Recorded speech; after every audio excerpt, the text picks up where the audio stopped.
Everyone, स्वागत है आप सभी का लॉ एंड जुडिशरी क्लासेस में। मैं शिवांगी गुप्ता स्वागत करती हूँ आप सभी का आपके अपने इस यूट्यूब चैनल के। कैसे हैं आप सभी? उम्मीद करती हूँ आप सभी बहुत अच्छे होंगे और अपनी पढ़ाई को बहुत अच्छी तरीके से जारी रख रहे होंगे। आज हम बात करेंगे पुलिस को इत्तिला और अन्वेषण करने की शक्तियों के बारे में और जानेंगे कि कैसे कैसे एमसीक्यू बनाए जाते हैं इस चैप्टर से। तो आइए शुरू करते हैं अपने क्लास। लेकिन क्लास शुरू करने से पहले वीडियो को अगर आपने लाइक नहीं करा है तो कर लीजिए, चैनल को सब्सक्राइब नहीं किया है तो सब्सक्राइब कर लीजिए और बेल आइकन को प्रेस कर लीजिए ताकि जब भी वीडियो आए सबसे पहले उसका नोटिफिकेशन आपको मिल जाए। साथ ही साथ बीएनएस के पूरे एमसीक्यू की सीरीज ऑलरेडी अपलोडेड है। अगर आपने उसे नहीं देखा है तो जाइए देख लीजिए और अगर देख लिया है तो बहुत अच्छी बात है, जुड़ जाइए आज के क्लास। ठीक है। एक और छोटी सी चीज कि मुझे अपना फेस वाला रिकॉर्डर हटाना पड़ेगा, जैसा कि जो मेरा रेगुलर स्टूडेंट है वो बहुत अच्छे से ये बात जानता है।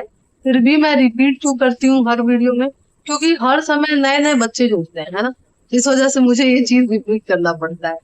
तो फेस वाला रिकॉर्डर मैं हटाऊंगी वीडियो शुरू करने से पहले और जैसे ही खत्म होगा आपका लेक्चर वापस से मैं हाजिर होंगी वीडियो के फौरन। ठीक है। तो चलिए बिना किसी देरी के अपने क्लास को हम लोग शुरू करते हैं। वीडियो शुरू करने से पहले एक जरूरी चीज, अगर आपको मेरे साथ जुड़ करके पढ़ना है तो बिल्कुल पढ़ सकते हैं और इसके लिए जो है बहुत सारे बैचेस चलाए जाते हैं, जैसे कि आपके एलएलबी के सेमेस्टर के लिए, ठीक है, रिकॉर्डेड बैच चलाए जा रहे हैं जो मात्र 1000 रुपए में है। और अगर उसका केवल और केवल आपको पीडीएफ लेना है सेमेस्टर का, एक सेमेस्टर का, तो मात्र 500 रुपए में फीस। और अगर आपको मेरे साथ 1 to 1 पढ़ना है एलएलबी के सेमेस्टर के लिए तो उसकी कीमत 5000 रुपए है। ठीक है, 5000 रुपए रखी गई है, चाहे आप ऑनलाइन पढ़े या ऑफलाइन। ठीक है। वैसे ही यूपी एपीओ जुडिशरी की मंथली बैचेस चलाए जाते हैं मात्र 700 रुपए में। और अगर आपको यूपी एपीओ के लिए केवल प्री को टारगेट करते हुए पढ़ना है तो उसकी कीमत मात्र 5000 रुपए रखी गई है, जिसमें हम लोग पूरी तरीके से सारे 5 जो आपके पेपर हैं उसको कवर करेंगे, प्लस जीके जीएस को भी कवर करेंगे। ठीक है। और अगर आप यूपी पीसीएस, स्टेट पीसीएस या यूपी एसआई, आरओ के लिए पढ़ना चाहते हैं लॉ के पेपर या जीएस, तो उसकी भी फीस मंथली मात्र 500 रुपए रखी गई है। कॉन्टेक्ट नंबर यहाँ दिया गया है। ठीक है। तो आप क्लास से जुड़ सकते हैं और पढ़ सकते हैं। ठीक है। तो यही एक छोटी सी इंफॉर्मेशन देनी थी मुझे आप लोगों को। चलिए, तो सबसे पहले देखा जाए तो क्या बताता है हमारा आज का टॉपिक। कह रहा है कि पुलिस को इत्तिला और अन्वेषण करने की शक्तियां। अन्वेषण मतलब क्या होता है? इन्वेस्टिगेशन, है ना। यानी कि फुल नहीं देकर के बात क्या कर रहा था, एफआईआर के बारे में, है ना, प्रथम सूचना रिपोर्ट, है ना, फर्स्ट इंफॉर्मेशन रिपोर्ट। ठीक है, एफआईआर के बारे में बात करता है। ठीक है। और एफआईआर के बाद इन्वेस्टिगेशन पुलिस वाला कैसे करेगा, उसको क्या पावर है, उसी के बारे में हमारा आज का चैप्टर बताता है। वीडियो थोड़ा लंबा होने वाला है ये वाला, तो पेशेंस बना करके रखिएगा।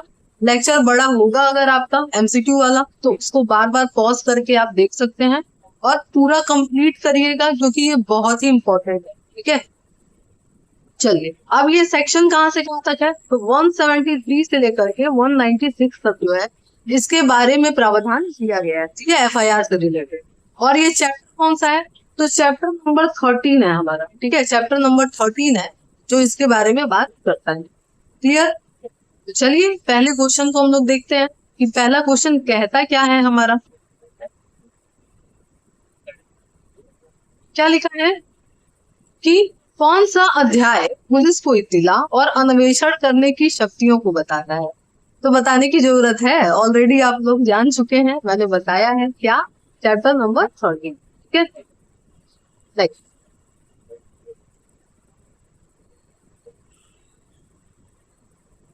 क्वेश्चन है, किसी संज्ञेय अपराध के घटित होने के बाद कोई, माफ कीजिएगा, घटित होने के संबंध में इत्तला बीएनएसएस के किस प्रावधान के तहत पुलिस स्टेशन के हार साधक अधिकारी द्वारा अभिलिखित की जाएगी। अभिलिखित का मतलब कि उसको नोट करना है, ठीक है। तो बताइए किस सेक्शन के अकॉर्डिंग, तो 173 के अकॉर्डिंग, ठीक है, 170।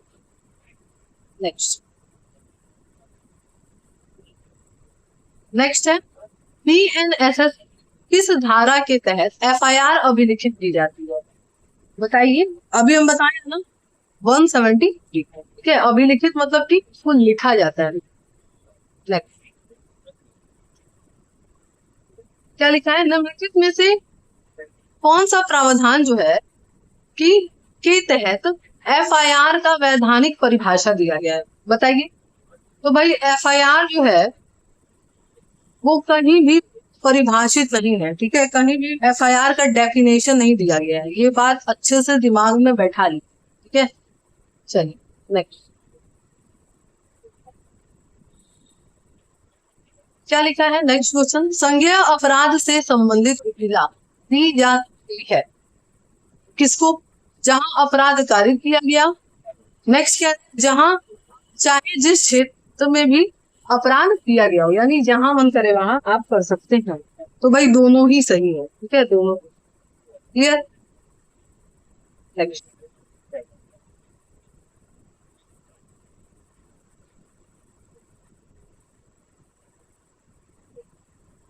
क्वेश्चन है कि यदि संज्ञेय अपराध की इत्तला उस क्षेत्र के बाहर के पुलिस थाने के भार साधक अधिकारी को दी जाती है जहां अपराध हुआ है, तो इसे हम क्या कहेंगे, है ना। तो क्या कहेंगे इसे हम, जीरो एफआईआर। इसलिए मैंने वहां नहीं बताया, मुझे पता था कि क्वेश्चन आने वाला है, ठीक है। Zero FIR clear. क्या लिखा है, बीएनएसएस की किस धारा के अंतर्गत जीरो एफआईआर और एफआईआर यानी कि इलेक्ट्रॉनिक फॉर्म में भी कर सकते हैं आप, है ना। इलेक्ट्रॉनिक फॉर्म में भी एफआईआर की अवधारणा कहाँ बताया गया है, तो 173 में ही बताया गया, ठीक है। एफआईआर के बारे में चाहे आप जीरो एफआईआर कराएं या इलेक्ट्रॉनिक फॉर्मेट में आप एफआईआर कराएं, है ना, जिसको हम लोग ऑनलाइन एफआईआर कहते हैं, ठीक है। तो वो सब करा सकते हैं। हाँ, उसमें कुछ क्राइटेरिया है, वो अभी हम नहीं बताएंगे क्योंकि आगे हम लोग देखने वाले हैं, ठीक है। चलिए क्या लिखा है, संज्ञेय अपराध होने की इत्तला निम्नलिखित में से किस प्रकार दिया है, मौखिक, लिखित, इलेक्ट्रॉनिक। तो भाई किसी भी फॉर्मेट में, है ना, किसी भी तरीके से क्या हो सकता है, दिया जा सकता है, क्लियर। नेक्स्ट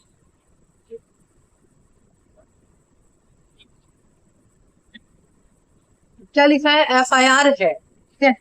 क्या है एफआईआर, ये आपसे पूछ रहा है, क्या।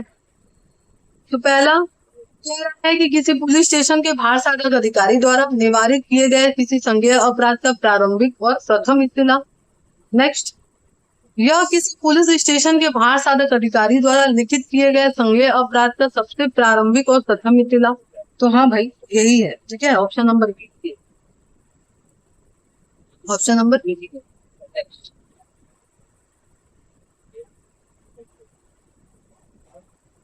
क्या लिखा है, गलत उत्तर देना है, ठीक है। प्रथम सूचना रिपोर्ट का अर्थ है, क्या अर्थ है, लिखा है संज्ञेय अपराध के बारे में रिपोर्ट। नेक्स्ट है, पुलिस अधिकारी को दी गई इत्तला, समय की दृष्टि से प्रथम सूचना। लास्ट लिख, इसे हमेशा लिखित रूप में दिया जाना चाहिए। क्या लग रहा है, आंसर से ही, के ऑप्शन से ही पता चल रहा है, ये जो हमेशा शब्द लिख दिया ये गड़बड़ है, क्योंकि भाई हम लिखित, मौखिक, इलेक्ट्रॉनिक फॉर्म में किसी भी तरीके से कर सकते हैं, है ना। नेक्स्ट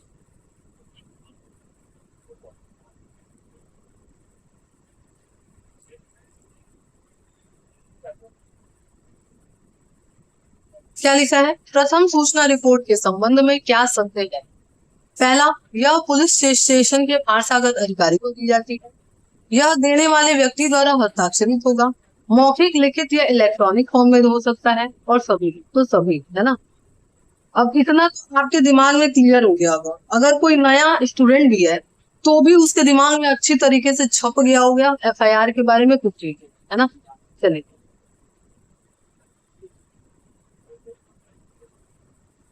नेक्स्ट, प्रथम सूचना रिपोर्ट का अर्थ है, क्या है अर्थ? तो बताइए क्या अर्थ हो सकता है?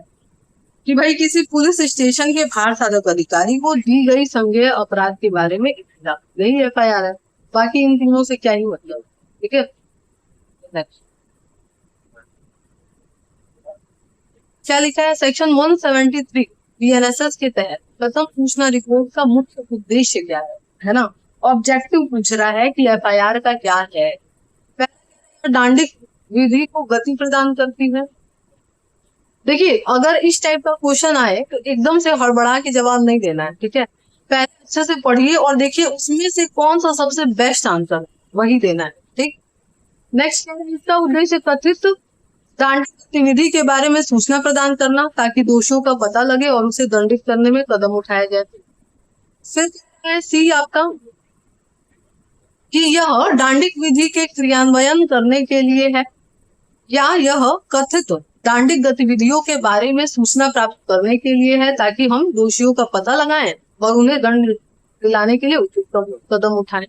लास्ट क्या कह रहा है अपना कि आपराधिक विधि को क्रियान्वयन करने और कथित दांडिक विधि के बारे में जानकारी प्राप्त करने के लिए ताकि हम दोषियों का पता लगाएं, उसे उचित दंड दें, ठीक है। यहाँ पे हर जगह या शब्द आ गया है ना, लेकिन यहाँ क्या है? और आया है, और ध्यान दीजिए दोनों है, इसलिए ऑप्शन नंबर डी हमारा क्या है? सही है।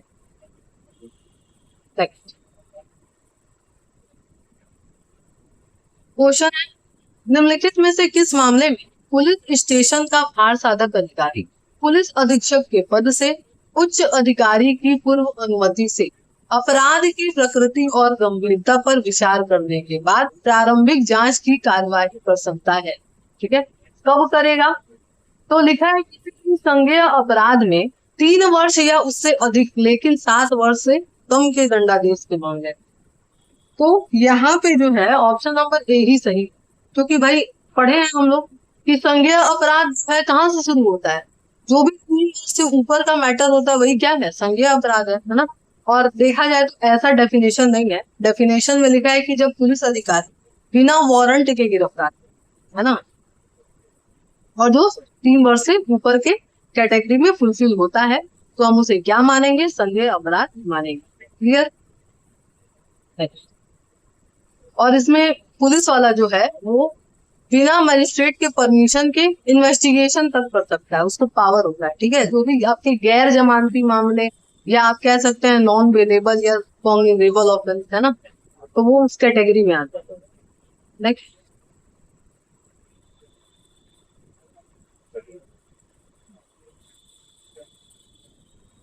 नेक्स्ट क्वेश्चन है, यदि एफआईआर इलेक्ट्रॉनिक संचार के माध्यम से की गई है तो इसके करने वाला व्यक्ति क्या करेगा? हस्ताक्षरित कराना जाना चाहिए, ठीक है। मान लीजिए आप इलेक्ट्रॉनिक फॉर्म में कर दिए तो आप सिग्नेचर तो करेंगे ना उस पर। भाई एफआईआर का आवश्यक तत्व है कि सिग्नेचर तो करना है, बिना सिग्नेचर के एफआईआर कैसा? तो बताइए, तो 3 दिन के अंदर, ठीक है, 3 दिन के अंदर क्या करना है? उसको साइन करना है। नेक्स्ट,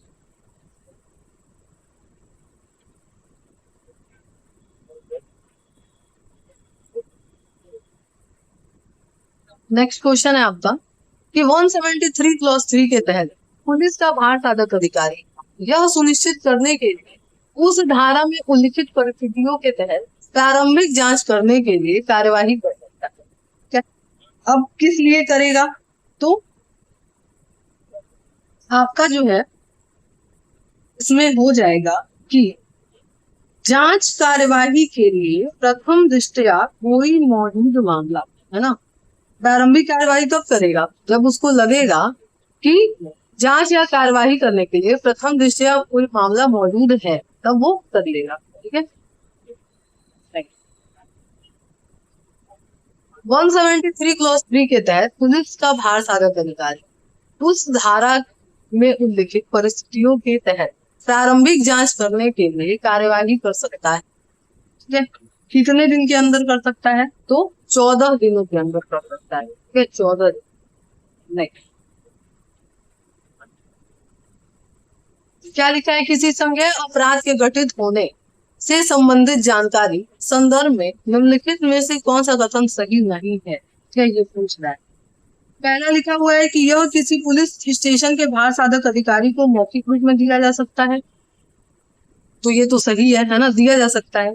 दूसरा क्या कह रहा है कि किसी जो है आप लिखने हेतु वो क्या कर सकता है, निर्देश कर सकता है, ये भी ठीक है। फिर लिखित सूचना को देने वाले व्यक्ति द्वारा हस्ताक्षरित होना चाहिए, ये भी सही है।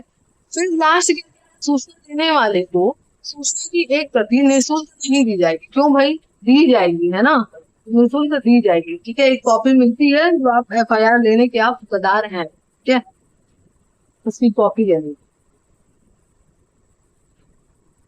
नेक्स्ट 173 के तहत संज्ञेय अपराध से संबंधित इत्तला कौन दे सकता है, तो कोई भी व्यक्ति दे सकता है, ठीक है। जरूरी थोड़ी है कि उस मामले से रिलेटेड ही होना चाहिए, जिसको पता है वो दे सकता है। नेक्स्ट,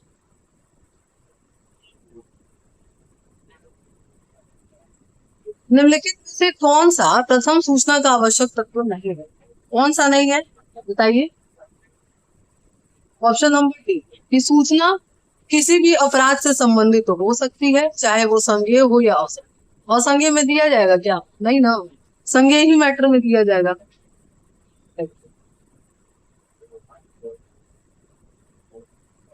प्रथम सूचना में यदि कोई अपराध संज्ञेय है तो पूरा मामला कैसा होगा, बताइए। तो पूरा मामला संज्ञेय ही होगा, है ना, कॉम्युनिकेबल ही होगा। नेक्स्ट है, BNSS के अनुसार संज्ञेय अपराध के घटित होने से संबंधित प्रत्येक सूचना पर निम्नलिखित द्वारा हस्ताक्षर किया जाएगा। कौन साइन करेगा, तो देने वाला व्यक्ति करेगा, है ना, जिसने भाई FIR दिया है, यानी कि फर्स्ट इंफॉर्मेशन रिपोर्ट जो है, जिसके बिहाफ पे लिखा जा रहा है, जो बता रहा है, वही क्या करेगा, उस पर साइन करेगा, ठीक है।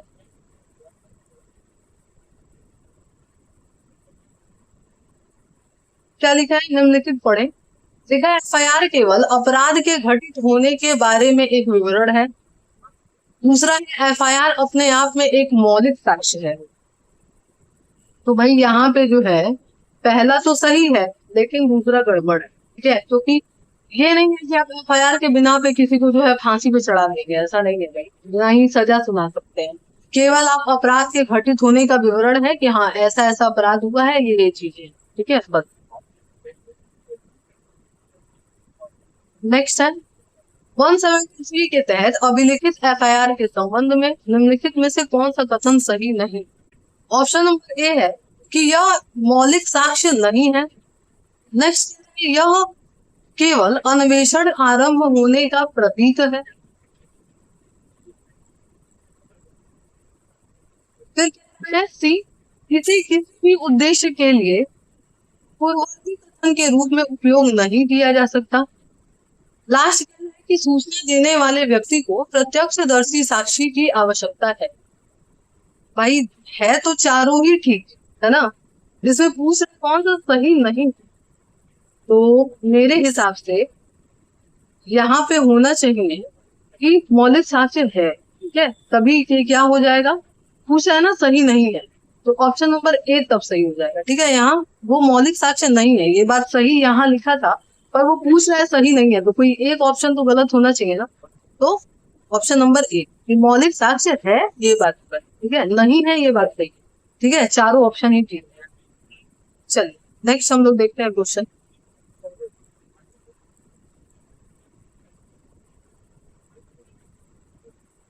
प्रथम सूचना रिपोर्ट एक मौलिक साक्ष्य नहीं है, इसका उपयोग विचारण के दौरान निम्नलिखित में से किस लिए दिया जा सकता है।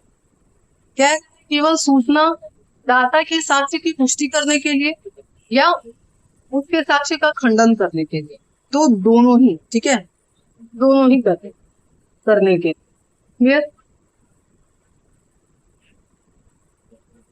नेक्स्ट है कि बलात्संग की पीड़िता द्वारा बलात्संग की सूचना को कौन अभिलिखित करेगा, तो भाई कौन करेगा, महिला पुलिस अधिकारी के द्वारा ही किया जाएगा, ठीक है।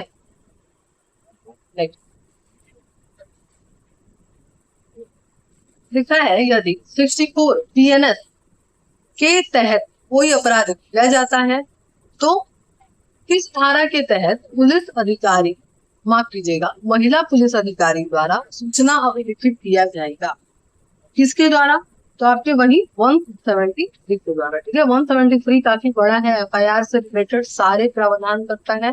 64 क्या है? रेप से संबंधित मामला है। ठीक है, कि अगर किसी महिला के साथ कुछ होता है तो वो अगर रिपोर्ट कराने भी जा रही है तो कोई महिला पुलिस अधिकारी ही उसको क्या करेगी? एफआईआर को लिखेगी। ठीक है,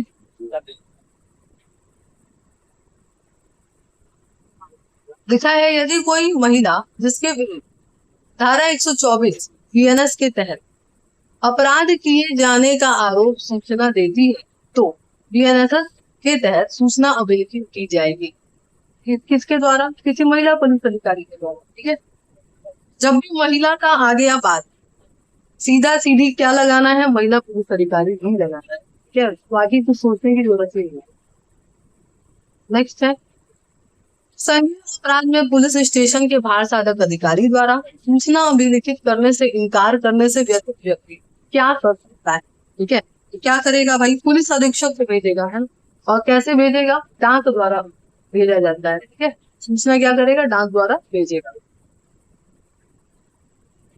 नेक्स्ट, 173 क्लॉज 4 के तहत यदि पुलिस अधीक्षक सूचनादाता द्वारा दी गई सूचना पे कार्यवाही नहीं करता तो उसको क्या पावर है? वो क्या कर सकता है? तो मजिस्ट्रेट के पास जाएगा। ठीक है, किसके पास आवेदन करेगा? मजिस्ट्रेट के पास। ठीक है, नेक्स्ट,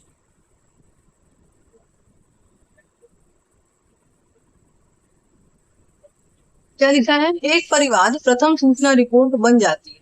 कब बन जाती है? जब आपके 175 क्लॉज 3 के तहत अन्वेषण के लिए पुलिस अधिकारी को भेजा जाता है। ठीक है, तब क्या बन जाता है? वो एफआईआर ही बन जाता है। ठीक है, चलिए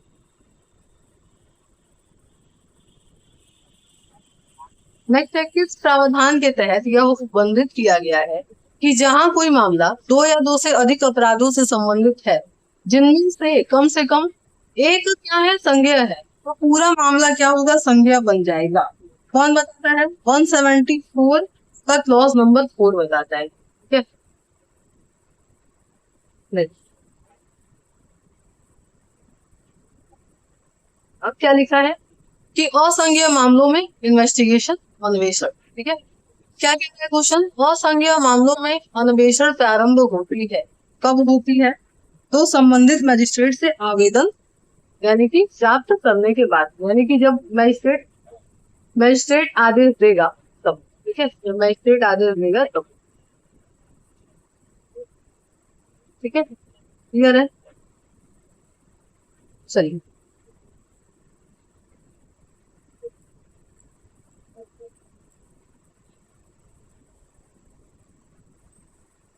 नेक्स्ट है क्वेश्चन नंबर 2। क्या कह रहा है कि असंज्ञेय मामलों के अन्वेषण के संबंध में बीएनएस की धारा 174 के संदर्भ में निम्नलिखित में से कौन सा कथन गलत है? ठीक है, ये पूछ रहा है आपसे। पहले, कोई भी पुलिस अधिकारी किसी असंज्ञेय मामले का अन्वेषण उस मजिस्ट्रेट के आदेश के बिना नहीं करेगा जिसके पास उसे सुनवाई करने या मामले का विचारण संपूर्ण करने की शक्ति है। ठीक है, दूसरा क्या कह रहा है? ऐसा आदेश प्राप्त करने वाला कोई भी पुलिस अधिकारी अन्वेषण के संबंध में उन्हीं शक्तियों का प्रयोग करेगा जो बिना वारंट की गिरफ्तारी के संबंध में। नहीं भाई, यही गलत है। जब तक मजिस्ट्रेट परमिशन नहीं देगा आप नहीं कुछ कर सकते इसमें। ठीक है,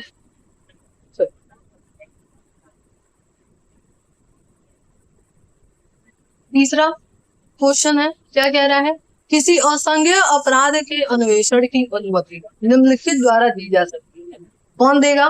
तो जो भी विचारण करने वाला न्यायालय है वो क्या कर सकता है? दे सकता है। ठीक है, यहाँ एक ऑप्शन है अच्छा सा, मैं चाहूँ तो ऐसे भी इसको दे सकते। ठीक है, चलिए, लेकिन वही ठीक है अपना टिक करने वाला ही। चलिए, क्या लिखा है क्वेश्चन? निम्नलिखित में से किसे पुलिस अधिकारी बिना वारंट के गिरफ्तार नहीं कर सकता? इसको नहीं करेगा बताइए। तो जो भी असंज्ञेय अपराध का विरुद्ध है उसे। ठीक है, क्या लिखा है? ऐसा मामला जिसमें संज्ञेय अपराध और असंज्ञेय अपराध शामिल है तो होगा क्या?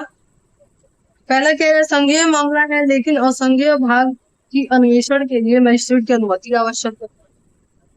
नहीं भाई, ये ठीक नहीं है। दूसरा क्या कह रहा है,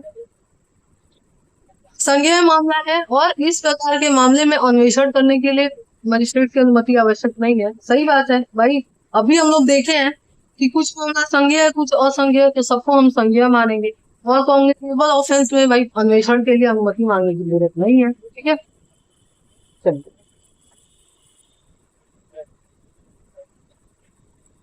जब असंज्ञेय अपराध के घटित होने की सूचना थाने के भार साधक अधिकारी को दी जाती है तो वह सूचना का सार पुस्तिका में लिखेगा। ठीक है, कैसी पुस्तिका में लिखेगा, तो आपके पहला है सूचनादाता को मजिस्ट्रेट के पास भेजना। सही है। दूसरा क्या कहता है कि ऐसे को दैनिक जागरण, माफ कीजिएगा, दैनिक डायरी रिपोर्ट में क्या करेगा, दर्ज करेगा और मजिस्ट्रेट के पास भेज देगा। तो दोनों ही चीज। चलिए नेक्स्ट क्वेश्चन है, जब असंज्ञेय अपराध के घटित होने की सूचना पुलिस थाने के भार साधक अधिकारी को दी जाती है तो वह सूचना के सार को एक पुस्तक में अभिलिखित करेगा और ऐसे सभी मामलों की दैनिक डायरी रिपोर्ट मजिस्ट्रेट को अग्रसर करेगा। कब करेगा, तो पाक्षिक आधार पर। नेक्स्ट, अब हम लोग देखेंगे संज्ञेय और असंज्ञेय, माफ कीजिएगा, संज्ञेय मामलों में अन्वेषण के बारे। क्या लिखा है पहला क्वेश्चन, पुलिस अधिकारी को संज्ञेय अपराध के अन्वेषण करने की शक्ति, पावर कहाँ दी गई है, वो 175। ठीक है, कहाँ पे, 175।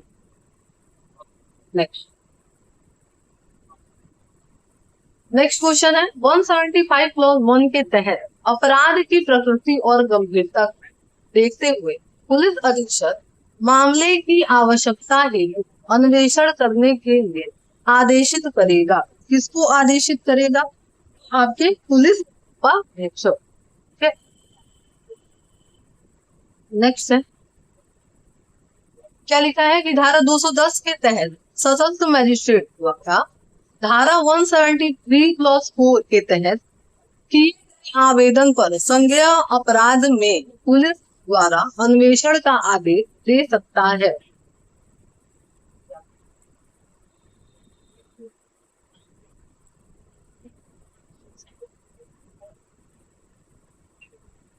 कब दे सकता है, तो 175 क्लॉज 3 के अकॉर्डिंग।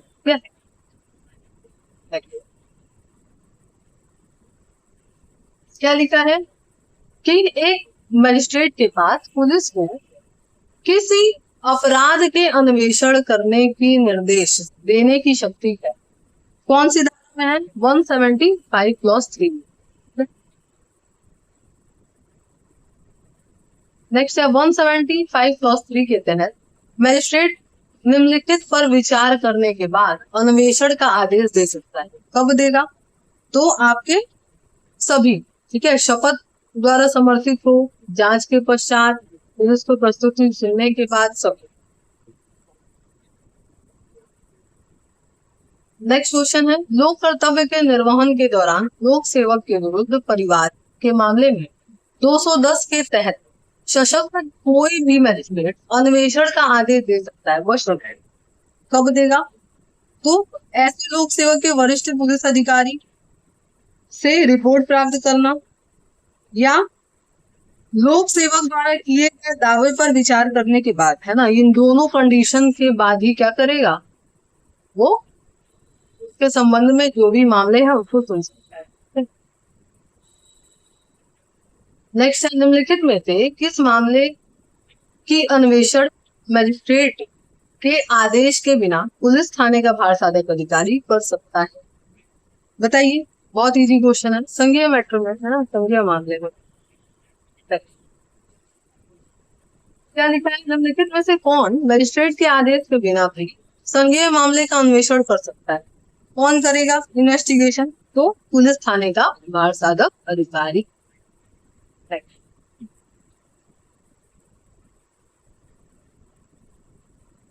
बीएनएसएस के 175 क्लॉज 3 के तहत अन्वेषण को निर्देशित करने की शक्ति का प्रयोग किया जा सकता है। कौन करेगा? तो भाई मैजिस्ट्रेट के द्वारा ही किया जाएगा। भावनाओं में मत बह जाइएगा, सत्र न्यायाधीश बेहतर, क्या मैजिस्ट्रेट ही करेगा।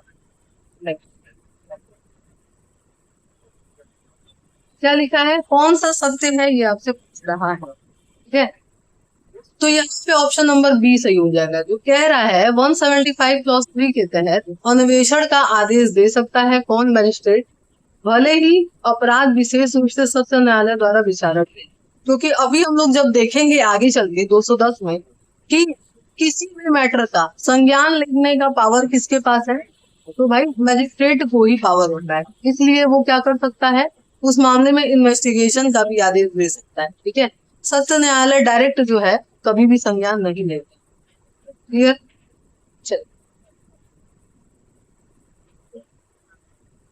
नेक्स्ट क्वेश्चन है आपका 175 क्लॉज 3 के तहत मजिस्ट्रेट की शक्ति के संबंध में कौन सा कथन सही है, पूछ रहा है आपसे। तो क्या लिखा है कि वह केंद्रीय परीक्षा ब्यूरो को किसी भी अपराध के अन्वेषण का निर्देश देगा। नहीं भाई, सीबीआई इतना खाली थोड़ी है।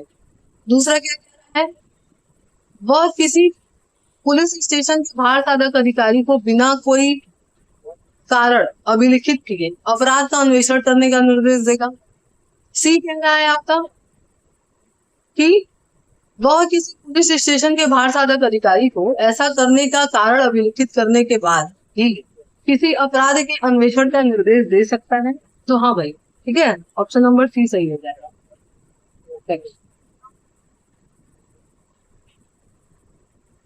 लिखा है एक मजिस्ट्रेट के पास पुलिस को किसी अपराध के संबंध में अन्वेषण करने का निर्देश दिया जा सकता है। कब? कह रहे हैं भारतीय, ये दंड नहीं होगा और न्याय हो गया है ना, न्याय भारतीय न्याय संहिता के तहत, किसी स्थानीय या विशेष विधि के तहत, है ना, लोकल या स्पेशल लॉ के तहत, तो दोनों भी, ठीक है।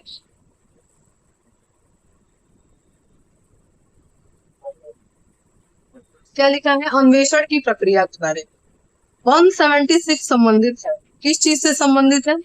तो अन्वेषण की प्रक्रिया से संबंधित है।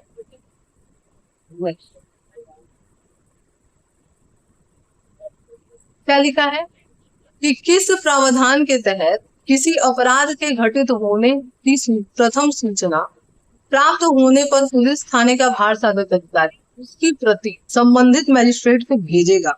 ये कौन सा सेक्शन बताता है? तो 176 बताता है, ठीक है। नेक्स्ट है 176 क्लॉज 1 के परंतु सेकंड के अनुसार बलात्संग के अपराध की पीड़िता के कथन का रिकॉर्डिंग के संबंध में कथन पे विचार कीजिए, ठीक है, पूछ रहा है। पहला कि जहां तक संभव हो कथन महिला पुलिस अधिकारी द्वारा अभिलिखित किया जाएगा, सही है। दूसरा क्या कह रहा है कि ऐसा कथन माता पिता, संरक्षक या नजदीकी रिश्तेदार या परिक्षेत्र के सामाजिक कार्यकर्ता की उपस्थिति में किया जाएगा, दूसरा भी सही है। तीसरा, ऐसा कथन पीड़िता के निवास स्थान पे या उसकी पसंद की जगह पे किया जाएगा, ये भी सही है। और चौथा कि उसकी वीडियो रिकॉर्डिंग बनाई जाएगी, ये भी सही है, ठीक है। तो चारों ही सही है। नेक्स्ट क्वेश्चन है कि कौन सा धारा बंद करता है कि 7 वर्ष या उससे अधिक के दंड वाले अपराध के घटित होने के संबंध में प्रत्येक सूचना प्राप्त होने पे पुलिस थाने का बाहर साधक अधिकारी ऐसी तिथि से जो अधिसूचित की जाए राज्य सरकार द्वारा अपराध में फॉरेंसिक साक्ष्य एकत्रित करने के लिए फॉरेंसिक विशेषज्ञों को अपराध स्थल पर दौरा करने और मोबाइल फोन या अन्य उपकरण से क्या करेगा, उसका वीडियो कॉन्फ्रेंसिंग किया जाएगा। कौन बताता है? 176 क्लॉज 3 कहता है, ठीक है। नेक्स्ट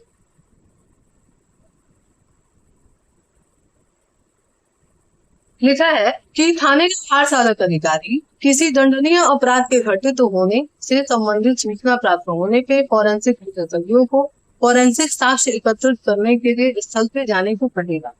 किस अपराध में कहेगा? किसी में भी तो कहेगा नहीं। किसमें? 7 वर्ष या उससे अधिक के जो भी मामले होंगे उसमें, जो भी गंभीर प्रकृति के मामले होते हैं, ठीक है।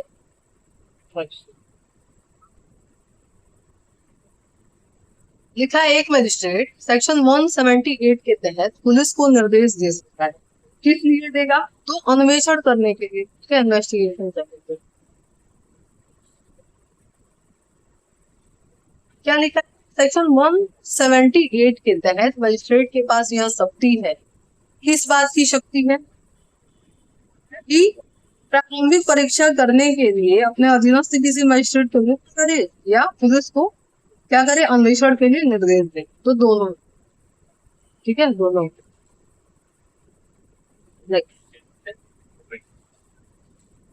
नेक्स्ट टॉपिक है हमारा साक्षियों की हाजिरी एवं परीक्षा के बारे में, ठीक है। कि जो भी आपके जो है साक्षी हैं, साक्षी मतलब कि जो भी गवाह होते हैं, उनको हाजिर कैसे किया जाएगा, उनका एग्जामिन कैसे किया जाएगा, इन परीक्षा के। क्वेश्चन है मामले और तथ्यों परिस्थितियों से परिचित व्यक्तियों की हाजिरी की अपेक्षा करने की पुलिस अधिकारी की शक्ति, ठीक है। यानी कि पुलिस वाला क्या कर सकता है, बुला सकता है। कौन सा सेक्शन है? 179 क्लॉज 1 ठीक है। Next.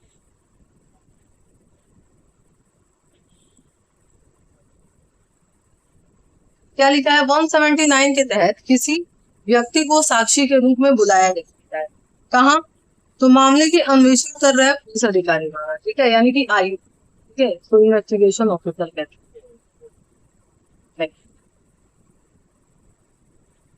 क्या लिखा है? सेक्शन 179 के प्रावधानों के अनुसार निम्नलिखित में से किस व्यक्ति को उस स्थान के अलावा किसी अन्य जगह पे हाजिर होने की आवश्यकता नहीं है जहां व्यक्ति रहता है?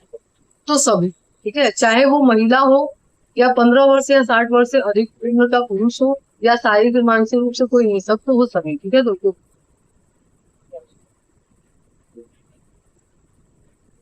क्या लिखा है? 179 के तहत पुरुष साक्षी की आयु की अधिकतम आयु क्या है जो वो अपने घर से बाहर नहीं जा सकता, पुलिस वाले को भी आना है। कौन सा सेक्शन, कौन सा आपका कितना ईयर है? तो 60 ईयर, ठीक है। और बताता कौन है? 179 बताता है। नेक्स्ट है 179 के पहले प्रावधान के तहत उल्लिखित व्यक्ति पुलिस स्टेशन में उपस्थित होने का इच्छुक है तो, अगर वो खुद से इच्छुक है तो, ठीक है, आने के, तो क्या होगा? तो वो ऐसा करने के लिए उसको अनुमति दिया जाए।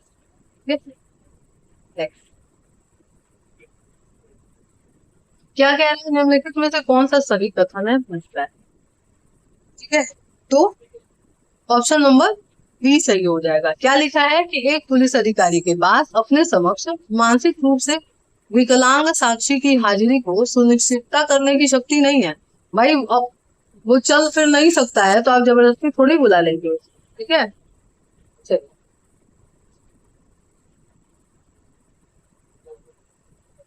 नेक्स्ट है कि किस धारा में प्रावधान है कि 15 वर्ष से कम उम्र के बालक को पुलिस स्टेशन में नहीं बुलाया जाएगा। तो अभी हम लोग देखे हैं, ठीक है, 179 इसका मतलब 179 क्या है? मोस्ट इम्पोर्टेंट सेक्शन है। अपने बैरक में लगा लीजिए और उसको बहुत अच्छे से याद कर लीजिएगा। चलो क्या कह रहा है फिर से वही कि 179 के तहत अन्वेषण अधिकारी किसी पुलिस, माफ कीजिएगा, किसी पुरुष साक्षी को हाजिर होने के लिए नहीं कहेगा। किसको नहीं कहेगा स्टेशन में आने के लिए? जो 60 वर्ष से ऊपर का है, ठीक है। Next. क्या लिखा है? लगभग 14 वर्ष की आयु के एक लड़के पर हत्या के अपराध का संदेह है तो क्या किया जाएगा उसके लिए? तो भाई उसके निवास स्थान पे ही जाना है, ठीक है, अगर आपको इन्वेस्टिगेशन करना है। क्वेश्चन है किसी संज्ञेय अपराध में महिला साक्षी की हाजिरी सुनिश्चित करने के लिए तो पुलिस अधिकारी की शक्ति का विस्तार बताइए, कहाँ तक होगा, क्या उनको क्या पावर है इसके संबंध में, ये पूछ रहा है। तो ऑप्शन नंबर डी सही हो जाएगा, ठीक है। जो कि कह रहा है कि उस महिला को पुलिस स्टेशन में नहीं बुलाया जाएगा और उसके व्यक्तिगत स्थान पे ही जो है जा करके और पूछताछ की जाएगी, ठीक है। और कौन करेगा? जहां महिला रहती है वहां पे। नेक्स्ट है किस धारा के तहत अन्वेषण अधिकारी साक्षियों के कथन को अभिलिखित करेगा? ठीक है, तो किसमें, धारा 180 में। 179 में बुलाने वाला प्रोसीजर है तो 180 है, ठीक है, अब लिखित करने वाला। ऐसे आप सेक्शन याद करिए, याद हो जाएगा।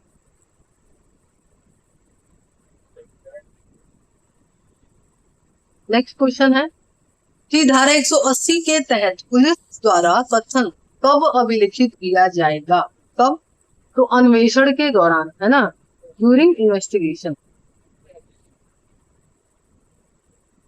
किस धारा के तहत अभिलिखित किए गए कथन पर अभिकर्ता द्वारा हस्ताक्षर करने की आवश्यकता नहीं है?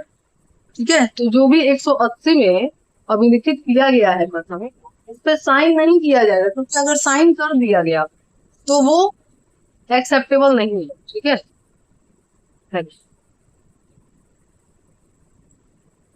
क्या लिखा है? धारा 180 क्लॉज 2 के तहत साक्षी की किसी पुलिस अधिकारी द्वारा पूछे गए प्रश्नों से इनकार कर दिया गया तो क्या होगा? अगर पूछा पुलिस वाला और आप मना कर दिए तो दांडिक आरोप लगाने की प्रवृत्ति हो, ठीक है, इनकार कर सकता है। कब करेगा? जब उसको दांडिक मामले में लग रहा है वो फंस जाएगा, या उत्तर में उसे क्या होगा, दंड मिलेगा, या समापरण हो सकता है, कुछ सभी, है ना। इन सब मामले में क्या करेगा, वो चाहे तो प्रश्न का उत्तर देने से मना कर सकता है, ठीक है, कि उसको नहीं पता है, उसे नहीं पता, ठीक है। नेक्स्ट है धारा 180 के तहत साक्षी से पूछे गए प्रश्नों का उत्तर देने से इनकार करना अपराध है, ठीक है। यहाँ तो मना कर दिए, लेकिन कहाँ अपराध हो जाएगा ये? तो आपके धारा 114 में अपराध हो, ठीक है। नेक्स्ट क्या लिखा है? 180(3) के तहत किसी पुलिस अधिकारी द्वारा अभिलिखित किए गए साक्षी के कथन को ऑडियो वीडियो इलेक्ट्रॉनिक माध्यम से अभिलिखित किया जाएगा। ऐसा क्यों? ताकि ये ना हो कि पुलिस वाला मार पीट करके जो है गवाही ले लिया, है ना, इस वजह से ऐसा किया गया है। तो ये बात क्या है? सही है, ये बात सही।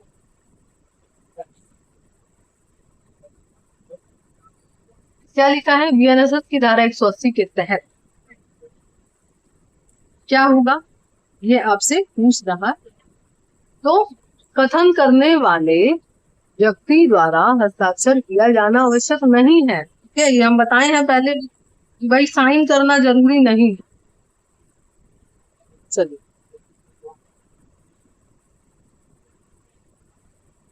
क्या लिखा है? साक्ष्यों में कथनों का उपयोग। क्वेश्चन क्या कह रहा है कि कौन सी धारा प्रावधान करती है कि अन्वेषण के दौरान किसी भी व्यक्ति द्वारा पुलिस अधिकारी से किया गया कथन एक लिखित रूप में किया गया है तो इसे करने वाले व्यक्ति द्वारा हस्ताक्षर करने की जरूरत नहीं है? कौन बताता है? 181। 181 के तहत एक पुलिस अधिकारी से किए गए कथन पर लागू होगा। कहाँ लागू होगा? तो अन्वेषण के दौरान।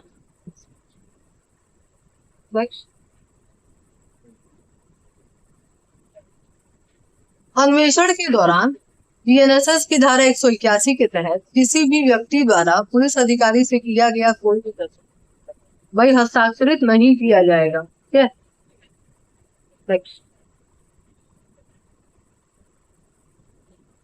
धारा 180 के तहत अन्वेषण के दौरान पुलिस अधिकारी द्वारा अभिलिखित किया गया कथन विचारण के दौरान प्रयोग में लिया जाता है। किस लिए लिया जाएगा? तो साक्षियों का खंडन करने के लिए लिया जाएगा, ठीक है, साक्ष्यों का खंडन करने के लिए। नेक्स्ट, एफआईआर में क्या था? खंडन और पुष्टि दोनों के लिए। यहाँ पे बहुत कंफ्यूजन होता है लोगों को। एफआईआर में है खंडन और पुष्टि दोनों, लेकिन अब अभिलिखित कथन है तो केवल और केवल खंडन करने के लिए, ठीक है। नेक्स्ट,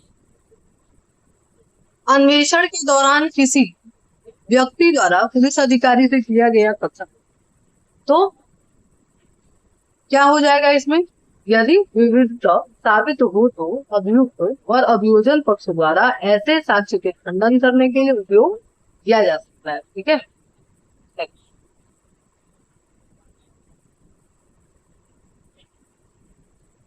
क्या लिखा है? कई साक्ष्यों द्वारा संयुक्त अभिलिखित कथन अन्वेषण के दौरान क्या होगा? तो उन व्यक्तियों को न तो अक्षम साक्षी के रूप में प्रस्तुत किया जाएगा और न ही साक्ष्य को अग्राह्य के रूप में प्रस्तुत किया जाएगा। ठीक है, कौन सी धारा प्रावधान करती है कि कोई भी पुलिस अधिकारी या प्राधिकारी के मौजूद अन्य कोई भी जो है अधिकारी है, कोई उत्पीड़न धमकी या वचन नहीं करेगा। ठीक है, उत्पीड़न धमकी वचन के द्वारा नहीं करेगा, क्या कन्फेशन नहीं कराएगा, उससे कुछ नहीं पूछेगा। 181 बताता है। और आपका यही आपका PSA यानी कि साक्ष्य अधिनियम जो है उसका हमारा सेक्शन जो है आपका 22 ये बात कहता है। ठीक है, 22। नेक्स्ट क्या लिखा है, मजिस्ट्रेट के समक्ष कथन और संस्वीकृति यानी कि कन्फेशन के बारे में कह रहा है। क्या लिखा है, 183 निम्नलिखित को अभिलिखित करने के संबंध में बताता है। किसको, वो कन्फेशन को यानी कि संस्वीकृति। क्या लिखा है, संस्कृति का अभिलिखित करने के बारे में कौन सा धारा बताता है, 183। क्या लिखा है, 183 के तहत संस्कृति अभिलिखित कर सकता है, कौन करेगा बताइए। तो जब जिले का कोई मजिस्ट्रेट जिस पर किसी अपराध के घटित होने की सूचना की गई है वो क्या कराएगा, करा सकता है। ठीक है,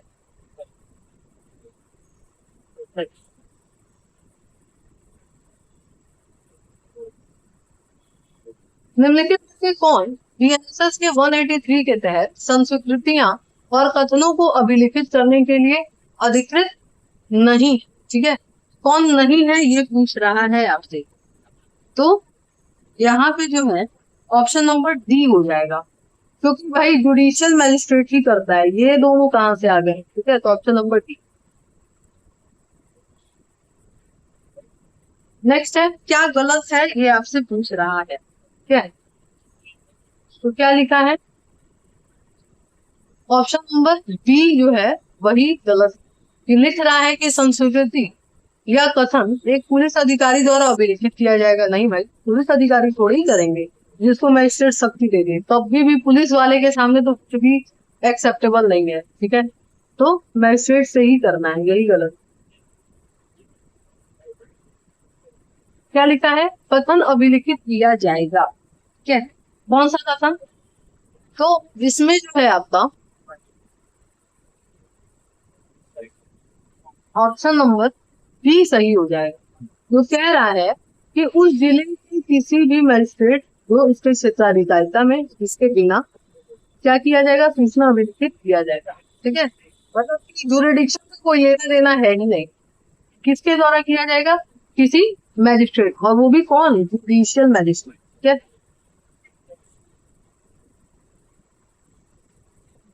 क्या लिखा है, 183 के तहत एक संस्वीकृति कथन अभिलिखित किया जाएगा। कब किया जाएगा, तो आपके अन्वेषण के दौरान या जांच विचारण आरंभ होने के समय के पहले किसी भी समय। ठीक है,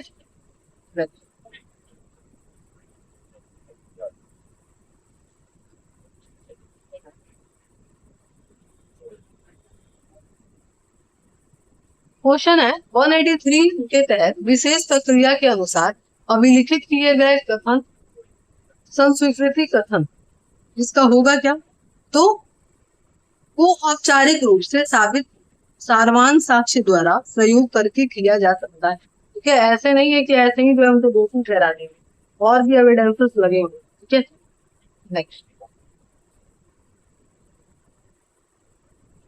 क्या कहते हैं, 183 की आवश्यक प्रक्रियात्मक आवश्यकता नहीं है। ठीक है, इसलिए तो अभियुक्त के वकील की उपस्थिति में कथन अभिलिखित किया जाना ये जो है जरूरी नहीं है।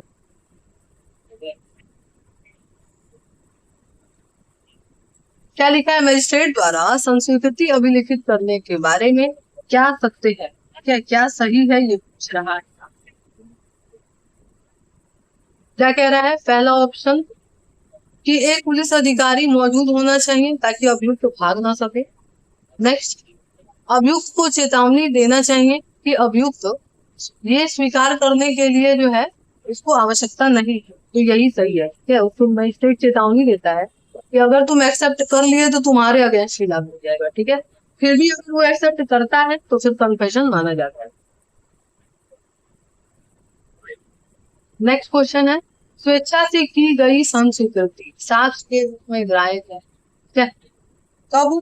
सक्षम अधिकारिता वाले मजिस्ट्रेट को अगर किया गया है तो।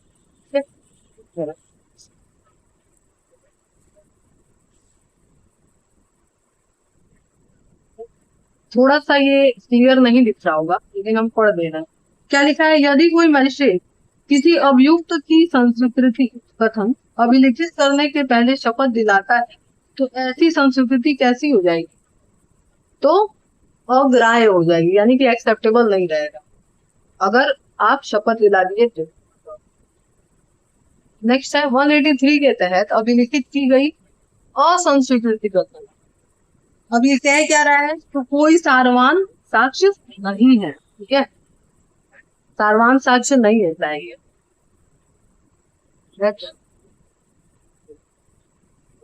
क्या लिखा है, 183 के तहत अभिलिखित साक्ष्यों के कथनों का उपयोग किया जा सकता है। कैसे? तो संपुष्टि और विरोधाभास दोनों के लिए, ठीक है, दोनों के लिए। नेक्स्ट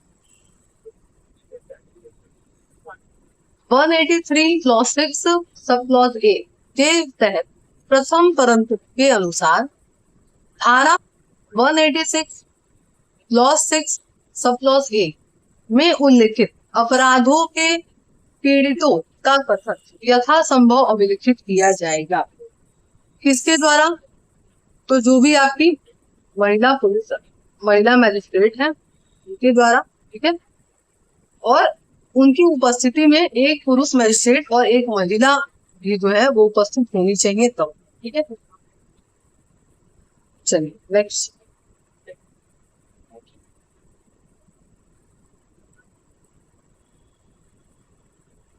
क्या लिख रहा है, वही रेप से संबंधित है, ठीक है। तो लिख रहा है आपका 183 क्लॉज 6 सब क्लॉज ए के दूसरे परंतु के अनुसार मजिस्ट्रेट किसी अपराध के लिए पुलिस अधिकारी द्वारा उसके सामने लाए गए साक्षी के कथन को क्या करेगा? तो 10 वर्ष या उससे अधिक के कारावास या आजीवन कारावास तो क्या कर सकता है? दंडनीय हो, ठीक है, दंडनीय अपराध।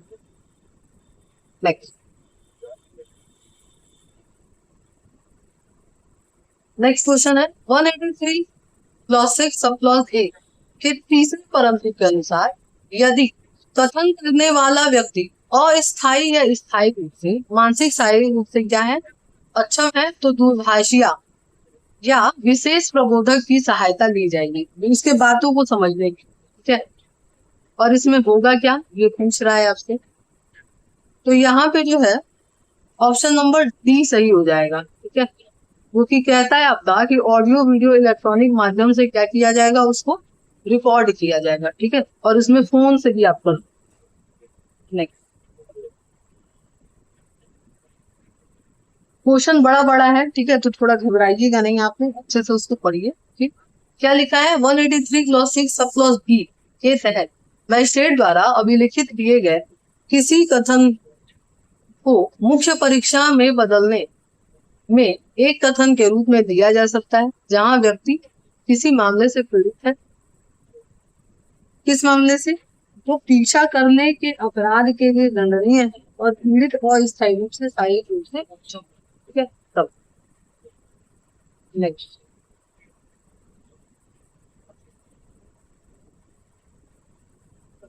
क्या लिखा है, धारा 180 और 183 के बीच में क्या अंतर है, ये आपसे पूछ रहा है।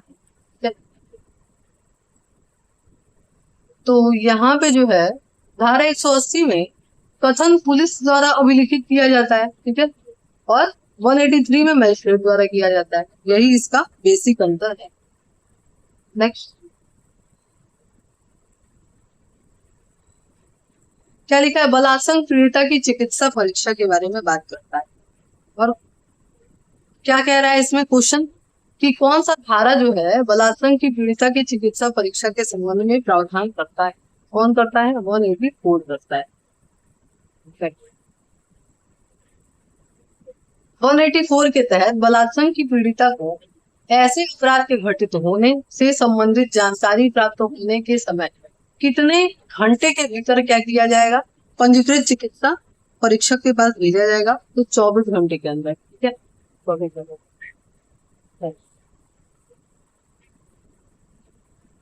बलात्संग करने के अपराध के अन्वेषण के दौरान कथित महिला की मेडिकल परीक्षा की जा सकती है। किसके द्वारा की जाएगी? तो पीड़िता महिला या उसकी ओर से सहमति देने के लिए सक्षम कोई व्यक्ति, उसकी परमिशन से ही किया जाएगा, ठीक है। ऐसे ही नहीं कर दिया जाएगा।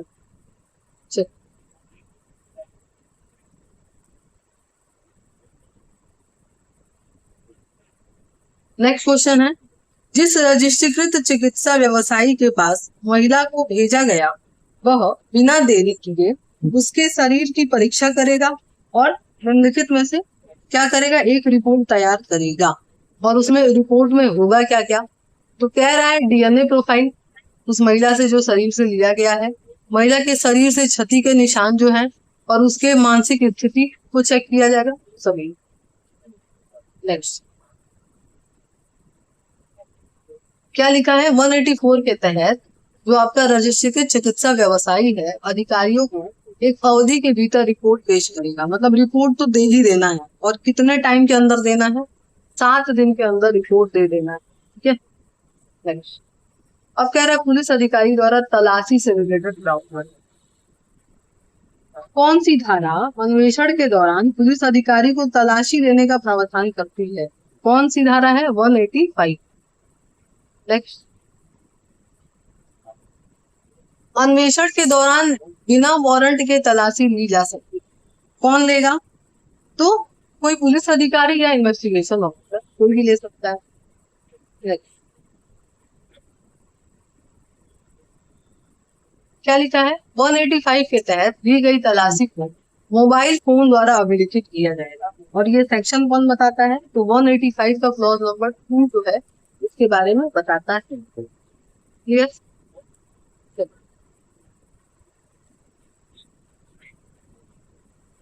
नेक्स्ट क्वेश्चन है, क्या लिखा है कि कौन सी धारा प्रावधान करती है कि एक पुलिस थाने का भारसाधक अधिकारी या पुलिस अधिकारी जो उप निरीक्षक के पद के नीचे का नहीं है को अन्वेषण के लिए अन्य पुलिस थाने के भारसाधक अधिकारी की आवश्यकता होगी तो वो क्या करेगा? उस अलग जिले में भी जाकर के तलाशी कराने के लिए पूर्व अधिकारी से स्वयं को तलाशी लेने के लिए उस जगह पे जाने को जा सकता है, ठीक है। तो ये कौन सी धारा बताता है? 186 बताता है, ठीक है। यानी कि दूसरे जिले में भी अगर तलाशी लेना है तो पुलिस वाला ले सकता है, उसके लिए हेल्प भी ले सकता है, ठीक है, वहां के पुलिस वालों। नेक्स्ट हम लोग क्या देखेंगे? रिमांड और डिफॉल्ट बेल के बारे में। क्या कहते हैं? ऐसे मामले में जहां अन्वेषण 24 घंटे के भीतर पूरी नहीं होती है तो वहां पे किस प्रावधान के तहत कहा गया है, ठीक है, प्रक्रिया क्या है? और प्रक्रिया बताता कौन सा धारा है? तो 187 बताता है, ठीक है। बहुत इंपॉर्टेंट सेक्शन है ये 187, तो इसको याद जरूर करिएगा। नेक्स्ट क्वेश्चन है, अन्वेषण अधिकारी किसी व्यक्ति की गिरफ्तारी के 24 घंटे के भीतर निकटतम मजिस्ट्रेट को अभियुक्त के साथ उस मामले से संबंधित डायरी की एक प्रति भेजेगा। कब भेजेगा? जो 24 घंटे के भीतर पूरा ना हुआ हो तब, ठीक है। जब 24 घंटे के भीतर अन्वेषण पूरा नहीं हुआ है दूसरी प्रक्रिया है, और किसमें है? 187। क्या कह रहे हैं कि मजिस्ट्रेट द्वारा किसी अभियुक्त को अधिकतम कितनी अवधि के लिए पुलिस कस्टडी में भेजा जा सकता है? तो 15 दिन से ज्यादा नहीं, ठीक है। नेक्स्ट सेक्शन 187 क्लॉज 2 के अनुसार मजिस्ट्रेट 60 दिन या 90 दिनों में किसी भी समय पूर्णतः या आंशिक रूप से 15 दिन की अवधि के लिए निरुद्ध अभियुक्त को अभिकृत कर सकता है जैसा कि मामला हो। 183 में प्रावधानित होगा। कितना?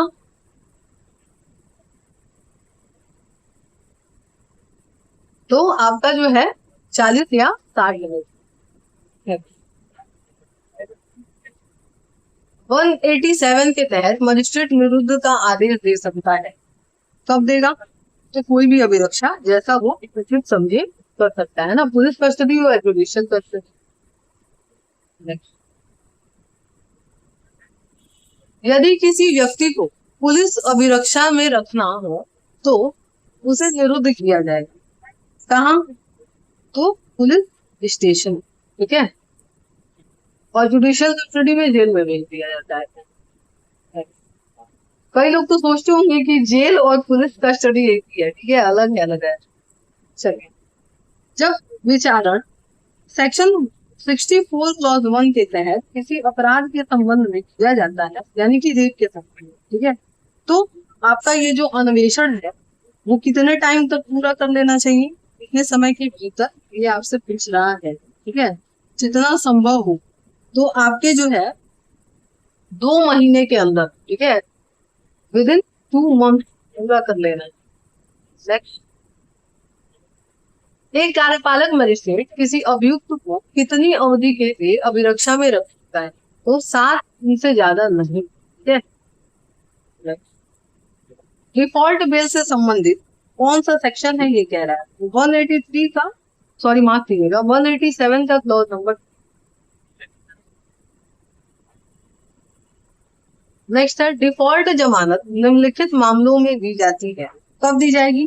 तो जहां इन्वेस्टिगेशन जो है वो समय से पूरा नहीं हुआ, ठीक है, तभी क्या किया जाएगा, डिफॉल्ट बेल दिया जाएगा। क्लियर? चलिए नेक्स्ट,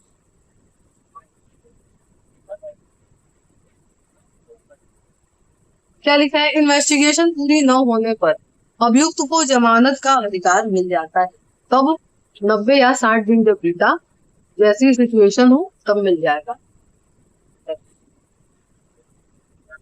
क्या लिखा है? अन्वेषण पूरा न होने पर 187 के तहत 90 या 60 दिन की निर्धारित अवधि के भीतर अभियोजन पक्ष द्वारा आरोप पत्र दाखिल करने में विफलता पर क्या होगा, बताइए।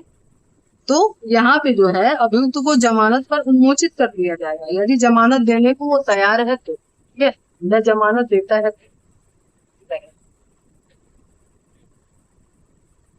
187 के तहत दंडनीय अपराधों के मामले में मजिस्ट्रेट अन्वेषण के दौरान कुल 90 दिनों की अवधि के लिए निरुद्ध करने की अनुमति दे सकता है। कब?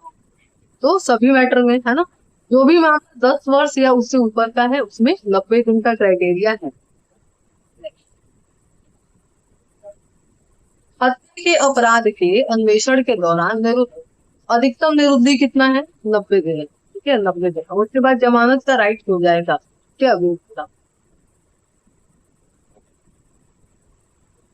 नेक्स्ट है कि अगर 10 वर्ष से कम का मैटर है ना, हम क्वेश्चन इजी कर दे रहे हैं, बड़ा सा क्वेश्चन है लेकिन यहाँ साथ साथ लिख दिया 10 वर्ष से कम का मैटर है तो 60 दिन, ठीक है, 60 दिन से ज्यादा करना ही नहीं, ध्यान रखिएगा। क्वेश्चन आप लोग पॉज करके पढ़िएगा, हम क्वेश्चन समझा दिए क्योंकि मेरा नजर सीधा इस पे पड़ गया है तुरंत। चलिए,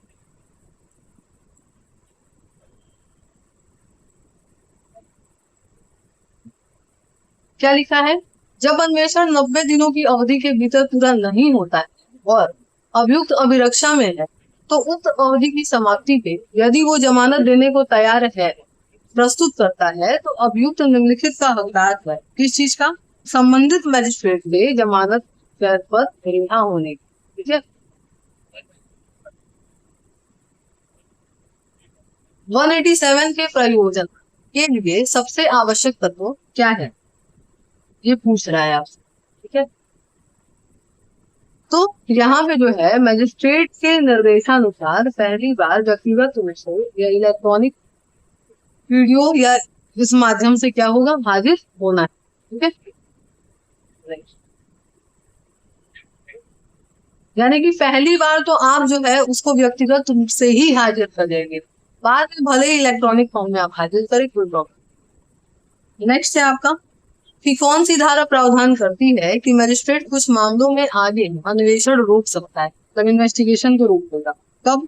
187 का क्लॉज नंबर 9 इसके बारे में बताता है। नेक्स्ट है, एक मजिस्ट्रेट किसी समान मामले के अन्वेषण की आगे अन्वेषण को रोक सकता है यदि गिरफ्तारी की तिथि से किस अवधि के भीतर अन्वेषण पूरा नहीं किया गया है, तब 6 मंथ हो गए तब। ठीक है, तो इन्वेस्टिगेशन ही चाहेगा तो रोक देगा। नेक्स्ट 187 का क्लॉज नंबर 9 के तहत दिए गए अपराध की आगे की अन्वेषण को रोकने का आदेश कौन रद्द कर सकता है? ठीक है, तो कौन रद्द करेगा? आपने सेशन कोर्ट। ये सेशन कोर्ट क्या कर सकता है? रद्द कर सकता है। क्लियर? चलिए नेक्स्ट है,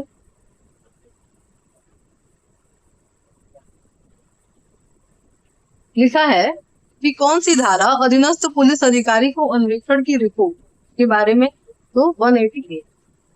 नेक्स्ट कौन सी धारा प्रावधान करती है कि पुलिस थाने का भार साधक अधिकारी प्रतिभूति के साथ या उसके बिना क्या कर सकता है? साक्ष्य कमी के आधार पर अभियुक्त को रिहा कर सकता है, तो 189 में बताया गया। नेक्स्ट कौन सी धारा प्रावधान करती है कि यदि साक्ष्य पर्याप्त नहीं है तो वो क्या करेगा? अभियुक्त को मजिस्ट्रेट के पास भेज देगा। तो कौन सी सेक्शन है आपका? 190। नेक्स्ट है धारा 190 के तहत यदि अभियुक्त अभिरक्षा में नहीं है तो पुलिस अधिकारी क्या कार्रवाई कर सकता है? तो पुलिस अधिकारी मजिस्ट्रेट के समक्ष पेश होने के लिए उससे क्या करेगा? प्रतिभूति ले लेगा। ठीक है, सिक्योरिटी। नेक्स्ट कौन सी धारा परिवादी और साक्षी को पुलिस अधिकारी के साथ जाने की उपेक्षा न किया जाने और अवरोध न किए जाने का प्रावधान करता है? कौन सा सेक्शन है आपका? 191। नेक्स्ट पुलिस डायरी और केस डायरी से रिलेटेड क्या कहते हैं? कौन सा धारा केस डायरी से संबंधित है? तो 192 संबंधित। नेक्स्ट है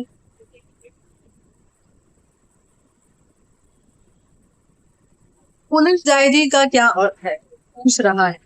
तो जो 192 के तहत अन्वेषण की कार्यवाही है वही। नेक्स्ट है केस डायरी को रखना क्या है? आज्ञापक है। क्या रखना ही है। नेक्स्ट 192 के अनुसार 180 के तहत अन्वेषण के दौरान अभिलिखित किए गए साक्ष्यों के कथन को शामिल किया जाएगा। ठीक है, किसमें किया जाएगा? केस डायरी में। नेक्स्ट पुलिस रिपोर्ट पीएनएसएस की किस धारा के तहत एक पुलिस अधिकारी द्वारा मजिस्ट्रेट को भेजी जाएगी? तो 193 के लिए। ठीक है, नेक्स्ट 193 क्लॉज 3 में कह रहा है कि अन्वेषण पूरी होने के बाद पुलिस स्टेशन का भार साधक अधिकारी पुलिस रिपोर्ट भेजेगा। किसको भेजेगा? तो भी वो मजिस्ट्रेट है जो मामले का संज्ञान लिया है उसको भेजेगा। ठीक है, 193 के तहत दायर आरोप पत्र किसका उदाहरण है? किसका है? लोक दस्तावेज। ठीक है, पब्लिक डॉक्यूमेंट। नेक्स्ट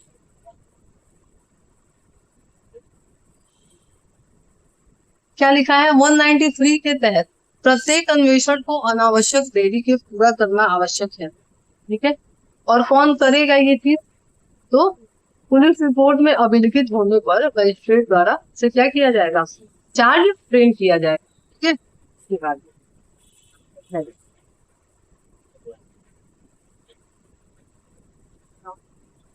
क्या लिखा है? अन्वेषण पूरा होने के बाद पुलिस द्वारा मजिस्ट्रेट को अंतिम रिपोर्ट सौंपना। ठीक है, सौंपनी होती है तो मजिस्ट्रेट जो है क्या करेगा? तो ऑप्शन नंबर डी हो जाएगा। ठीक है, ठीक, वो क्या कर सकता है? निष्कर्षों से बंधा नहीं है, वो चाहेगा तो और आगे फर्दर इन्वेस्टिगेशन को कह सकता है या क्या कर सकता है कि अभियुक्त व्यक्ति के विरुद्ध प्रक्रिया जारी कर सकता है, खुद से भी क्या कर सकता है? जांच कर सकता है। ठीक है, क्या लिखा है कि कौन सी धारा प्रावधान करती है कि यौन अपराधों से बालकों का संरक्षण, यानी कि पॉक्सो की जो धारा 4 है, 6 है, 8 है, 10 है, ये तहत अपराध से संबंधित जो इन्वेस्टिगेशन है वो 2 महीने के भीतर पूरा कर लेना चाहिए। ठीक है, और क्या करना चाहिए, उनको अभिलिखित किया जाना चाहिए। तो कौन सा सेक्शन है आपका, 193 का क्लॉज नंबर 2 बताता है। ठीक है, क्या कह रहा है, जो पॉक्सो है, पॉक्सो के अंतर्गत जो अपराध हुआ है या रेप से संबंधित जो अपराध है उसका इन्वेस्टिगेशन कितने दिन के अंदर पूरा करना चाहिए, तो विद इन 2 मंथ। ठीक है, 2 महीने के भीतर।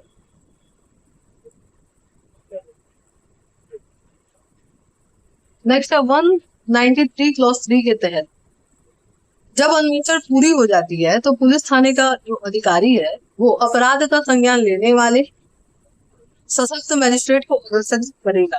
कैसे करेगा, दोनों तरीके से। ठीक है, या तो राज्य सरकार जैसा विहित करे, है ना, प्रोफार्मा दे या इलेक्ट्रॉनिक। नेक्स्ट लिखा है कि जैसे ही अन्वेषण पूरा हो जाएगा अधिकारी या पुलिस वो क्या करेगा, रिपोर्ट पर अपराध का संज्ञान लेने वाले मजिस्ट्रेट को रिपोर्ट भेजेगा और उसमें क्या क्या रहेगा ये पूछ रहा है। ठीक है, तो सब रहेगा, नाम भी, गिरफ्तारी किया गया है और इलेक्ट्रॉनिक फॉर्म में जो भी चीजें हैं सब। 193 क्लॉज 3 का सब क्लॉज जो 2 है क्या कह रहा है कि पुलिस अधिकारी कितने दिनों के भीतर सूचनादाता या पीड़ित को अन्वेषण का प्रगटीकरण की सूचना देगा, यानी कि इन्वेस्टिगेशन कहाँ तक आगे गया इसके बारे में जानकारी देगा, कब, 90 दिन के अंदर। ठीक है, नेक्स्ट कौन सी धारा अन्वेषण अधिकारी पर धारा 230 के तहत आवश्यक अन्य दस्तावेज के साथ पुलिस रिपोर्ट की प्रति मजिस्ट्रेट को प्रेषित करने के कर्तव्य का अधिरोप करता है। कौन सा सेक्शन है, 193 का क्लॉज नंबर 8 बताता है इस बारे में। 193 क्लॉज नंबर 8 के परंतु के अनुसार इलेक्ट्रॉनिक संसूचना के द्वारा रिपोर्ट और अन्य दस्तावेज के समुदाय को किस प्रकार माना जाएगा, कैसे माना जाएगा, तो सम्यक तामील हो गई है ऐसा माना जाएगा। ठीक है, नेक्स्ट है लिखा है आगे की अन्वेषण के आगे के अन्वेषण के बारे में क्या कह रहे हैं कि 193 का क्लॉज नंबर 9 संबंधित है किस लिए, फर्दर इन्वेस्टिगेशन। ठीक है, कि अगर मजिस्ट्रेट को नहीं समझ में आया तो और इन्वेस्टिगेशन करने को कह सकता है। नेक्स्ट है क्या पुलिस के पास उस अपराध को दोबारा अन्वेषण करने की शक्ति है जिसमें आरोप पत्र पहले ही वो न्यायालय में भेज चुका है, तो नहीं है। ठीक है, नहीं है। कब करेगा, जब न्यायालय कहेगा तब।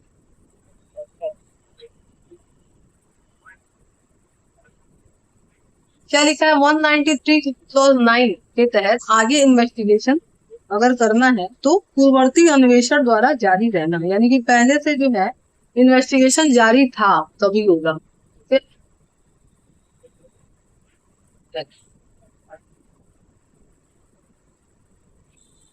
पुलिस थाने के जो एसएचओ है हत्या के अन्वेषण कर रहे हैं, एक अभियुक्त की 90 दिन की अभिरक्षा अवधि समाप्त हो रही है लेकिन अन्वेषण अभी पूरा नहीं हुआ है। अन्वेषण अधिकारी अन्वेषण को लंबित रहते हुए आंशिक आरोप पत्र दायर कर सकता है। ठीक है, और ये जो है हमारा सेक्शन कौन बताता है, 193 का क्लॉज नंबर 9 बताता है। नेक्स्ट लिखा है एक मामले में अतिरिक्त चालान है, क्या है, तो अन्वेषण में पाए गए अतिरिक्त साक्ष्यों की अनुमति दी गई। ठीक है, नेक्स्ट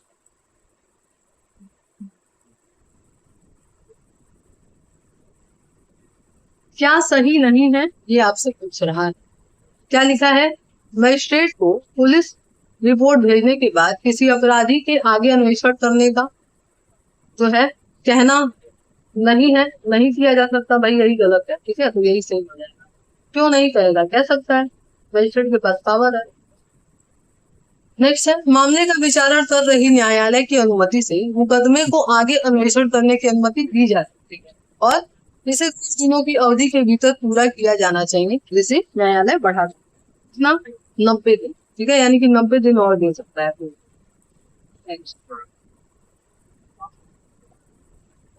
क्या लिखा है, कहाँ उल्लिखित है कि अन्वेषण के दौरान आगे अन्वेषण की अनुमति वाले मामले का विचारण कर रही न्यायालय की अनुमति से किया जा सकता है और इसे 90 दिन की अवधि के भीतर पूरा किया जाएगा, जिसे न्यायालय की अनुमति से बढ़ाया जा सकता है। कब तक, तो 193 क्लॉज 3 जो है उसके बारे में कहता है बढ़ाया जा सकता है, ठीक है, और फर्दर इन्वेस्टिगेशन भी किया जा सकता है। नेक्स्ट कह रहा है जांच रिपोर्ट के बारे में, जब किसी पुलिस थाने का भार साधक अधिकारी को सूचना मिलती है कि वह किसी व्यक्ति की आत्महत्या कर रही है, ठीक है, किसी व्यक्ति ने आत्महत्या कर ली, तो कौन सी धारा में है ऐसा बात, 194 बात, ठीक है। नेक्स्ट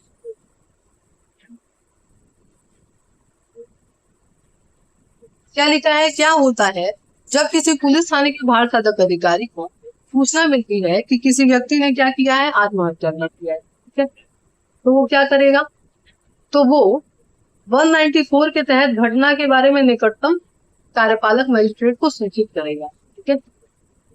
नेक्स्ट जब पुलिस स्टेशन के बाहर साधक अधिकारी को सूचना मिलती है कि किसी ने आत्महत्या की, क्या करेगा, कार्यपालक मजिस्ट्रेट को सूचना देगा, ठीक है। नेक्स्ट है 194 के अनुसार अन्वेषण करने का अधिकार किसे है, तो किसे है भाई, आपके कार्यपालक मजिस्ट्रेट, ठीक है, आपके कार्यपालक मजिस्ट्रेट करेंगे। नेक्स्ट है एक मृत्यु समीक्षा रिपोर्ट में निम्नलिखित शामिल होगा, क्या शामिल होगा, तो मृत्यु का स्पष्ट कारण, यानी कि किस कारण से मृत्यु हुई है ये।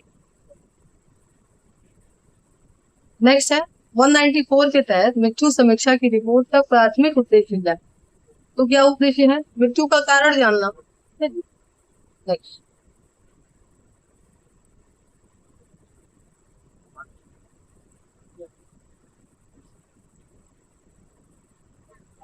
ऐसा है 194 का क्लॉज नंबर, मृत्यु समीक्षा रिपोर्ट को अग्रसित किया जाएगा किसके पास, तो जिला या खंड मजिस्ट्रेट के पास। 194 क्लॉज 2 के तहत मृत्यु समीक्षा रिपोर्ट अग्रसित की जाएगी कितने देर में, तो 24 घंटे के भीतर, ठीक है। 194 के तहत कार्यवाही करने वाले पुलिस अधिकारी को व्यक्ति के समन का अधिकार है, ठीक है, किस धारा में है, 195। नेक्स्ट 195 के तहत किसे समन नहीं किया जाएगा, तो किसे नहीं किया जाएगा, सभी, है ना, सभी को। नेक्स्ट है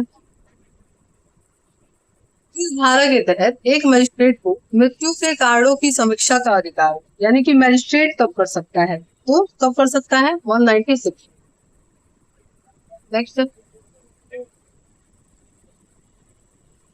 ऐसे मामले जहां गिरफ्तार व्यक्ति को मजिस्ट्रेट के सामने हाजिर किए जाने के पहले ही उसकी मृत्यु हो गई, तो कौन करेगा उसके बारे में परीक्षा, तो पुलिस द्वारा पूछताछ के अलावा कौन करेगा, न्यायिक मजिस्ट्रेट करेगा, ठीक है। नेक्स्ट है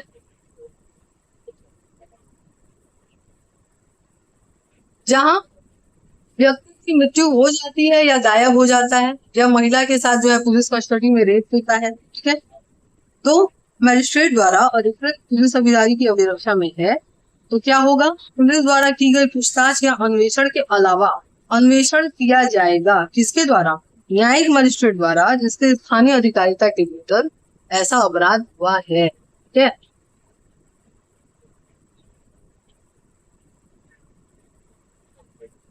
क्या लिखा है, सुमेलित है, क्या सुमेलित है, तो संज्ञेय अपराध की सूचना, यही एक सुमेलित है।